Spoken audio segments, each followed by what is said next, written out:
ETF index mutual funds నేర్చుకుని stock మార్కెట్లో రాణించాలనుకుంటున్నారా? వెంటనే ఈ నెంబర్కి కాల్ చేయండి. సార్ నమస్తే సార్. నమస్తే. సుందరరామరెడ్డి గారు, ఒక ఇన్వెస్ట్మెంట్ చేసేటప్పుడు తప్పనిసరిగా ఎటువంటి విషయాల పట్ల మనల్ని మనం ప్రశ్నించుకోవాలి అంటారు? సో ఒక ఇన్వెస్ట్మెంట్ వైపు వెళ్తున్నప్పుడు ఎటువంటి విషయాల పట్ల తప్పనిసరిగా మనం కొంత గ్రౌండ్ వర్క్ చేసుకుని వెళ్ళాలి అంటారు? ఎటువంటి విషయాలను పరిగణలోకి తీసుకోవాలంటారు? డెఫినెట్గా అండి. ఒకటి, గోల్స్ ఇంపార్టెంట్ అండి. ఏ పర్పస్ కోసం మనం ఇక్కడికి వచ్చామో దాన్ని పెట్టేసి మనం రిస్క్ తీసుకోవచ్చు అనమాట. సపోజ్ 10 years పాయింట్ ఆఫ్ వ్యూలో equity is very safe asset, 6 months point of view very risk asset. Okay, so తక్కువ టైం ఫ్రేమ్లో ఈక్విటీ మార్కెట్ చాలా వాలటైల్, అది +or-10% ఈజీగా అవ్వచ్చు. బట్ లాంగ్ టర్మ్లో it's good, it's going to create lot of wealth అనమాట. అందుకని టైం హోరిజన్ చాలా ఇంపార్టెంట్. అందుకని మీరు ఇన్వెస్ట్మెంట్కి వచ్చేటప్పుడు ఒక గోల్ ఓరియంటెడ్ రండి. అంటే ఇది కిడ్ ఎడ్యుకేషన్ గురించి, ఒక హౌస్ కొనుక్కోవడానికి గురించి, లేకపోతే ఒక రిటైర్మెంట్ ప్లానింగ్ గురించి, అట్లా ఒక పర్పస్ కోసం వచ్చారనుకోండి, ఇన్వెస్ట్మెంట్స్ ఈజీ అవుతాయి. ఓకే, సో టైం ఉండాలి, గోల్ పర్పస్ అనమాట. ఏ పర్పస్ కోసం నేను ఇన్వెస్ట్ చేస్తున్నాను అది క్లారిటీ ఉండాలి. రెండోది, రిస్క్ ఎంత భరిస్తాను నేను. ఓకే, ఈక్విటీ మార్కెట్లో ఒక స్టాక్ గ్యాప్ డౌన్తో 10% ఓపెన్ అవుతుంది రేపు మార్నింగే. నీకు అంత రిస్క్ భరించేది లాగుంటేనే ఈక్విటీ జోలాడు, సింగిల్ స్టాక్ జోలాడు. నా స్టాక్స్ పాడు అనుకోవడానికి వీలేదు, ఎవరికి వాళ్ళు అలానే అనుకుంటారు. స్టాక్ మార్కెట్లో 3700 కంపెనీస్ లైవ్లోకి వస్తాయి ఒకసారి మార్కెట్ ఓపెన్ కాగానే. అందులో ఈజీగా ఒక 20 పడిపోతుంది, -20కి. అవి ఏ 20 పడితే మనకే తెలియదు. మంచి మంచి కంపెనీస్ అనుకుని అవి కూడా పడతాయి. రీసెంట్గా ఇన్ఫోసిస్ పడింది కదా, బ్యాడ్ రిజల్ట్ వచ్చింది, ఆ స్టాక్ -10 పడింది. నిన్న సాఫ్టెక్ అది కూడా ఒకటి పడిపోయింది, డైరెక్ట్గా -10% వెళ్ళిపోయింది. అందుకని ఈక్విటీ మార్కెట్లో స్టాక్స్ వాలటాలిటీ ఉంటుంది. అందుకని అది ఈజీగా 10% కూడా పడవచ్చు సింగిల్ డేకే. అందుకని రిస్క్ టాలరెన్స్ ఉందా లేదు చూసుకోండి.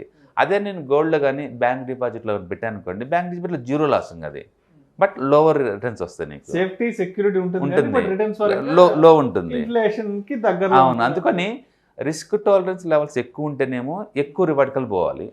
రిస్క్ టాలరెన్స్ లేనప్పుడు తక్కువ రివార్డ్ వచ్చే బ్యాంక్ డిపాజిట్స్ గోల్డ్కి వెళ్ళిపోవచ్చు అనమాట. అందుకని పర్సనాలిటీ డజంట్ మ్యాటర్ ఇక్కడ. సో రిస్క్ టాలరెన్స్ లెవెల్ చూసుకోవాలి. మూడోది, ఒకవేళ ఎసెట్ క్లాస్ నేను పెట్టిన 0 అయిపోతే నెక్స్ట్ ఏంటి అన్న ఆన్సర్ కావాలి నీకు. నేను పెట్టాను కరెక్టే, అది 20% నేను స్టాక్లో పెట్టాను, 30% పెడితే పరిస్థితి నెక్స్ట్ నేను ఏం చేద్దాం అనుకుంటున్నాను, ముందే ఆన్సర్ ఉండాలా. అనుకోలేదు అంటే ఆన్సర్ అది కాదు. చాలాసార్లు ఏంటంటే మనం రిస్క్ని మొత్తాన్ని మెజర్ చేయకుండా ఎంటర్ అవుతాము. అలా అనుకోవట్లేదు అనుకుంటారు. ఓకే, ఊహించుకోండి, ఏదైనా న్యూక్లియర్ వార్ అంటే అలాంటి అనుకుంటే ఎక్స్ట్రీమ్ అనుకోండి, political uncertainty. Okay, political uncertainty ఉందనుకోండి, అది ఈజీగా పోద్ది. లేదా CEO మీద ఏదైనా అలిగేషన్స్ వచ్చినాయి అనుకోండి, ఈజీగా 20% వేసిపోతుంది. అలాంటివి వచ్చినాయి, అలాంటివి వచ్చింది. మొన్న ఉక్రెయిన్లో ఏం జరిగింది, ఓవర్ నైట్, అది అంతకుముందు ఎవరు అనుకోలేదు కదా. సింగిల్ డేనే ఆ రోజు రష్యన్ ఇండెక్స్ 48% డౌన్ అయిందండి. 48% డౌన్ అయింది. నువ్వు కనుక డైవర్సిఫికేషన్ చేసుకోకుండా నీ డబ్బంతా స్టాక్ మార్కెట్లో కనుకుంటే సింగిల్ డేకి 48% లాస్ అయింది. అవి ఎవరు ఊహించలేనివి, ఎవరు ప్రిడిక్ట్ చేయలేనివి అవి మన కంట్రోల్లో లేని విషయాలు. ఫస్ట్ అందుకని మీరు ఆన్సర్ ఇవ్వాలి. 0 అయితే నా పరిస్థితి ఏంటంటే దానికి ముందే ఆన్సర్ తీసుకుందాం అనుకోండి, అప్పుడు డైవర్సిఫికేషన్ అనే కాన్సెప్ట్ లైన్లోకి వస్తుంది నీకు. ఓకే, ఇది వింగ్ 0 అయినా ఆ వింగ్ ఉంటుంది, దాని మనీ వస్తుంది కదా అని. సో ఎసెట్ 0 అయిపోతే నా పరిస్థితి ఏంటి, ఎసెట్ ఒక 20% పెడితే అదేంటి అనేది ముందే క్లారిటీ ఉందనుకోండి, డీల్ చేయడం చాలా ఈజీగా ఉంటుంది అనమాట. అంటే థర్డ్ వన్, అఫ్కోర్స్ ఇండెక్స్లో 0 అవ్వవు, ఎకానమీ అంతా 0 అవ్వదు కదా. అందుకని నిఫ్టీ, బ్యాంక్ నిఫ్టీ ఇవి 0 అవ్వవు పొరపాటున కూడా. ఐటీ నిఫ్టీ 0 అవ్వవు ఇండెక్స్లో ఎప్పుడు కూడా, స్టాక్స్ అవుతాయి. అందుకని రిస్క్ మీది 0 అయ్యేలాగుంటే నెక్స్ట్ ఏం చేయాలని క్లారిటీ ఉండాలి. అంటే ఫోర్త్ వన్, ఎంతకాలం మనం పెడుతున్నాం, 10 years, 20 years, 5 years, 2 years అట్లా. తక్కువ టైం ఫ్రేమ్ అయితేనేమో డెట్ ఫండ్స్లో పెట్టండి, ఎక్కువ టైం ఫ్రేమ్ ఉందనుకోండి ఈక్విటీలో పెట్టండి.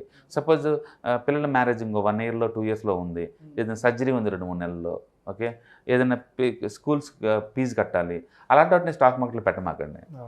2-3 months టైంలో ఏది స్టాక్ మార్కెట్ జొలిపోమాకండి. అందుకని డిస్పోజల్ ఇన్కము లేదా లాంగ్ టర్మ్ టైం ఫ్రేమ్ కోసం పెట్టండి. షార్టర్ టైం ఫ్రేమ్ కోసం పొరపాటు కూడా ఈక్విటీ మార్కెట్ని పెయిట్ చేయమాకండి, పెట్టమాకండి. ఎందుకంటే ఇది volatility asset class. Health surgery కోసం పెట్టిన డబ్బు దీంట్లో పెట్టారనుకోండి, మార్కెట్ డౌన్ ట్రెండ్ స్టార్ట్ అయింది అనుకోండి, ఈజీగా స్టక్ అయిపోతారు. స్కూల్ ఫీజు మీద ఎక్స్పెరిమెంట్ అసలు అలాంటి ఎక్స్పెరిమెంట్ చేయకూడదు. అంటే ఇది లాంగ్ టర్మ్. ఈక్విటీకి వచ్చామంటే ఈ డబ్బు నాకు అవసరం లేదు, ఒక 5 years తర్వాత, ఒక 15-20 years తర్వాత పిల్లల పెళ్లికి, అట్లా 15 years తర్వాత పిల్లల పై చదువులకి. అవును, ఇట్లా అనమాట. అండ్ ఐదోది ఏంటంటే దీని అసలు ఎప్పుడు నేను అమ్మాలి, ఎప్పుడు కొనాలి, ఓకే, ఎంత వస్తే నేను అమ్ముదాం అనుకున్నాను. మనం ఎంత మంచి మ్యూచువల్ ఫండ్ అయినా సరే ఇన్ టైంలో మనం బుక్ చేసుకోలేదు అనుకోండి, రేట్ ఆఫ్ రిటర్న్ తగ్గిపోద్ది ఆటోమేటిక్గా. Suppose small cap mutual funds ఉన్నాయి అనుకోండి, అవి సిఏజిఆర్ ఒక 25-30 వచ్చినప్పుడు నువ్వు బుక్ చేసుకోలేదు అనుకోండి, మళ్ళీ మార్కెట్ వాటికి మళ్ళీ బ్యాక్ వచ్చేస్తాయి. ఈక్విటీ మార్కెట్లో ఏంటంటే 20% నిఫ్టీ పట్టడం అనేది ఎవ్రీ ఇయర్ మామూలు విషయం అది. అండ్ 10 ఏళ్ళకి ఒకసారి 60% పట్టడం అనేది మామూలు విషయం. మనం అంతే కలకుండా కూర్చున్నాం అనుకోండి, అది పడ్డప్పుడు ఎక్కువ లాస్ అవుతూ ఉంటాం కాబట్టి అప్పుడప్పుడు కొంత ప్రాఫిట్ బుక్ చేస్తూ ఉన్నాం అనుకోండి, అప్పుడు ఏంటంటే ఆ డబ్బుని తీసుకెళ్ళి వేరే అసెట్ క్లాస్లో పెట్టుకోవచ్చు. ఓకే, స్టాక్ మార్కెట్ ట్రేడర్స్ ఏం చేస్తారంటే రెసిస్టెంట్ దగ్గర రాగానే దాన్ని అమ్మేస్తుంటారు, మళ్ళీ సపోర్ట్ దగ్గర రాగానే రీఎంట్రీ చేస్తూ ఉంటారు అనమాట. అట్లా ట్రేడింగ్లో వాళ్ళు ఏంటంటే పొజిషన్ ట్రేడింగ్ చేసుకుంటూ పోతుంటారు. ఈవెన్ మ్యూచువల్ ఫండ్లో కూడా బై అండ్ టార్గెట్ లాగా చేయకుండా, ఓకే, దాని కనుక ఇయర్లీ ఒకసారి రివ్యూ చేసుకుంటూ పర్ఫార్మెన్స్ బాగుంటేనే కంటిన్యూ చేసుకుంటూ, పర్ఫార్మెన్స్ లేనప్పుడు దాన్ని పాస్ చేసి మళ్ళీ మంచి పర్ఫార్మెన్స్ ఉందంటే జంప్ చేయాలి. అంతేగాని బై అండ్ టార్గెట్ ఒకసారి చేసి నేను జీవితకాలం నేను నిద్రపోతానంటే కుదరదు. అలాంటి అసెట్లు ఇవి ఉండవు కూడా. యూ హ్యావ్ టు మేనేజ్ అనమాట. రివ్యూ చేయటం, మంచి అసెట్ క్లాస్ని అలకట్ ఎక్కువ చేయడం అనేది మ్యాండేటరీ అనమాట. కాబట్టి ఏదైనా తేడా చూస్తే ఎప్పుడు అమ్మాలి, మంచిగుంటే ఎప్పుడు నేను క్లోజ్ చేసుకోవాలి, క్లారిటీ ఉండాలి. మ్యూచువల్ ఫండ్స్ అయితే ఎప్పుడైనా 30 CAGR వచ్చినప్పుడు కొన్ని యూనిట్లు బుక్ చేసుకుంటే బెటర్ అంటాను నేను. ఎందుకంటే మంచి టైం బయటపడ్డాను కదా, ఇంకా 30% అంటే ఎక్కువ యూనిట్ల మీద. అందుకని అప్పుడప్పుడు మార్కెట్ మంచి బుల్ మార్కెట్లో ఉన్నప్పుడు కొన్ని బుక్ చేసుకోవటం ద్వారా మళ్ళీ పడ్డప్పుడు వాటిని అలకట్ చేసుకోవచ్చు మార్కెట్లో. అందుకని ఎప్పుడు అమ్మాలి, ఎప్పుడు తగ్గాలని క్లారిటీ ఉండాలి. నెక్స్ట్ వన్, నేను దేనికోసం ఇన్వెస్ట్ చేస్తున్న దీంట్లో క్లారిటీ ఉండాలి. మన గోల్ ఏంటన్న క్లారిటీ ఫస్ట్ ఉండాలి. అసలు కంపెనీలో ఏం చూసి నేను ఇన్వెస్ట్ చేస్తున్నావు అంటే, సెక్టార్ చూస్తున్నావా, మేనేజ్మెంట్ చూస్తున్నావా, ప్రొడక్ట్ చూస్తున్నావా, ఏం చూసి నువ్వు మార్కెట్లోకి ఎంటర్ అవుతున్నావు క్లారిటీ ఉండాలి. మేనేజ్మెంట్ మీద నీకు నమ్మకం ఉందనుకోండి మనం ఎంటర్ అవ్వచ్చు. మేనేజ్మెంట్ నమ్మకం లేదనుకోండి మనం దూరంగా ఉండొచ్చు. రీసెంట్గా బ్రైట్కామ్ గ్రూపు, ఓకే, ఫ్రాడ్ జరిగి 4 సంవత్సరాల తర్వాత సేవీ చెప్తుంది ఈరోజు. దాంట్లో ఫ్రాడ్ జరిగింది, 2019లో ఫ్రాడ్ జరిగింది. వాళ్ళు అకౌంట్స్లో 1000 కోట్లు ప్రాఫిట్ వచ్చినట్టు చూపించారు, లేని ప్రాఫిట్లు అని చెప్పారు. సెబీకే 4 సంవత్సరాలు పట్టిందంటే బ్యాలెన్స్ షీట్ అనాలిసిస్ చేసి చెప్పడం కోసం. ఇక స్టాక్ మార్కెట్లో దేనికి సేఫ్టీ ఉంటుందండి? 4 years పెట్టింది ఆ విషయం చెప్పడానికి.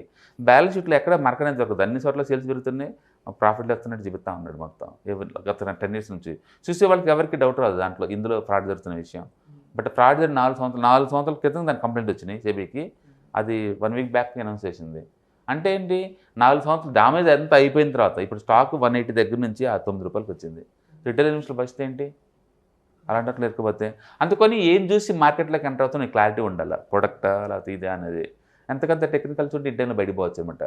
స్టక్ అవుట్ మామూలు ఎవరైనా రావచ్చు, బట్ ఇంటైన్లో బయటపడటం చాలా ఇంపార్టెంట్ అనమాట.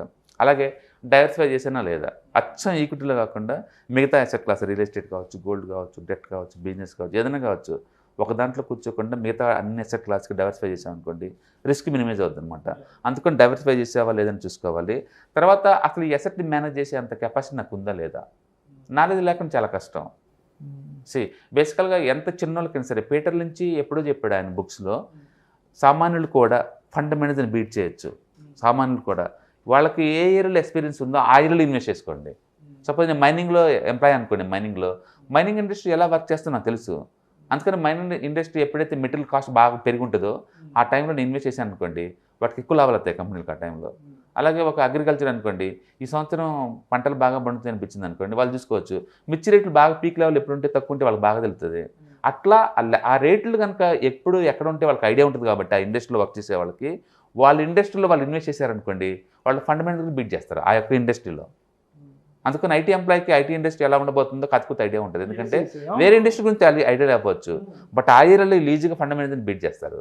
అట్లా ఈవెన్ కామన్ ఇన్వెస్టర్స్ కూడా ప్రొఫెషనల్ మేనేజర్స్ ఉన్నంత ఆ ఏరియా అంత ఉంటుంది అనమాట. అందుకని మీరు ఏదైనా అసెట్ క్లాస్ మెయింటైన్ చేస్తున్నప్పుడు ఈ అసెట్ క్లాస్ నేను మేనేజ్ చేసే అంత ఇంటెలిజెంట్ లేదా ఎడ్యుకేషన్ నాకు ఉందా లేదా అవి మనం చెక్ చేసుకోవాలి. అంటే దాంతోపాటు నా ఒక్కడిని మేనేజ్ చేసుకోవచ్చా లేదా ప్రొఫెషనల్ హెల్ప్ కావాలా? ఓకే, ఎందుకంటే అన్నిటి మనం అన్ని మేనేజ్ చేయలేము అన్ని అసెట్ క్లాసులని. ఓకే, ప్రొఫెషనల్ హెల్ప్ అవసరం అయితే మనం దాంట్లో కూడా తీసుకోవచ్చు అనమాట.